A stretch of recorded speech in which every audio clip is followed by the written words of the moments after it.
harus linier antara kemauan dengan kemampuan. Istilahnya motivasi dan stability, baru ada output dalam bentuk kinerja. Nah, jadi sekarang teman-teman guru penggerak ini sangat kita dorong untuk berinovasi. Ini salah satu inovasi, digitalisasi sekolah. Nah, ini kan baru inisiatif. Kalau kita berbicara manajemen itu setidaknya kita harus paham 3 manajemen dulu.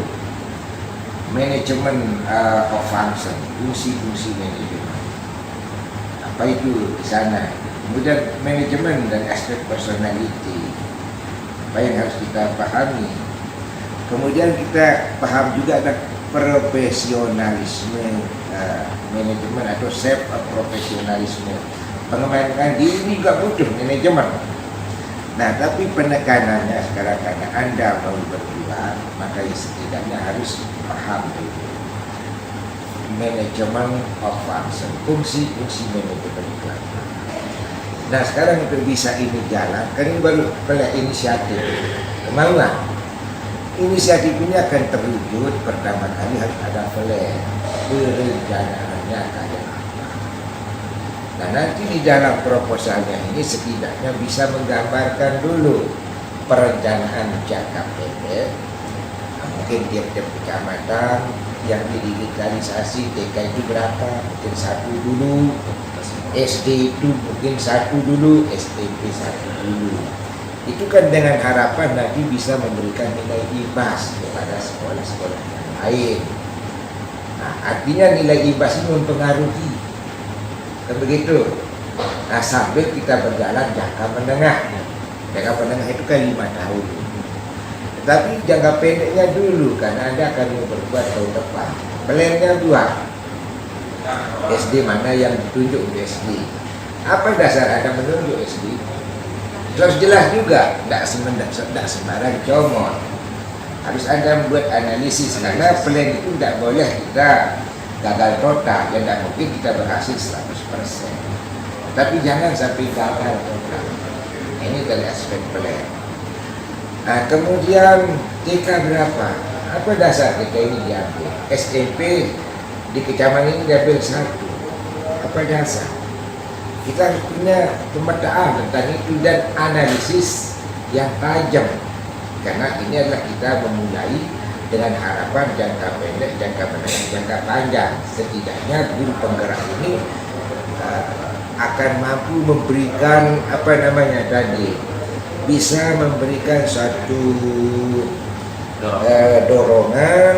Nah, kalau saya bicara manajemen, ini programnya sustainable, bisa suatu saat menjadi referensi bagi sekolah lain, kabupaten lain, bisa sebagai tempat benchmark bagi sekolah lain, kabupaten lain, begitu.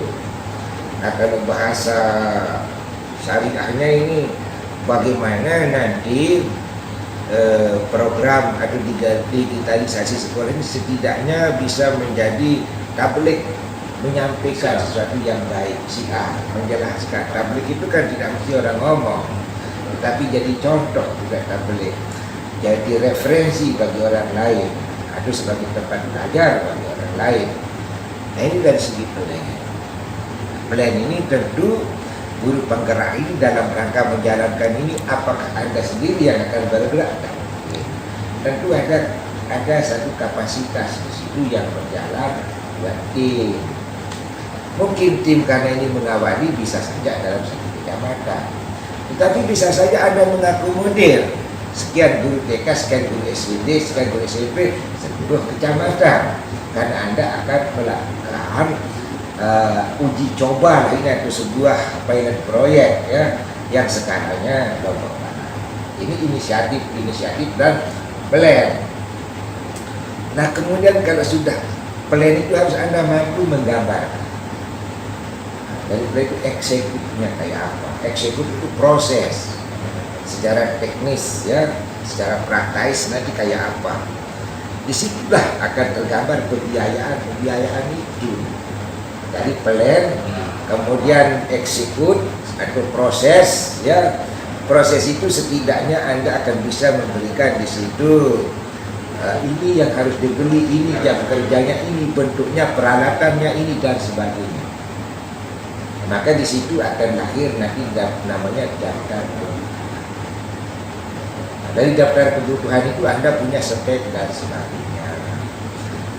Nah, dari proses itu Anda juga harus menggambarkan dalam program ini bagaimana yang terpenting lagi di situ adalah bukan hanya praktis, yang tidak kalah penting adalah kontrol. Bagaimana Anda mengontrol pelaksanaan ini, pelaporannya kayak apa, monitoring istilahnya. Ya, Anda siapa yang memonitor? Apakah Anda guru penggerak saja dan berdua?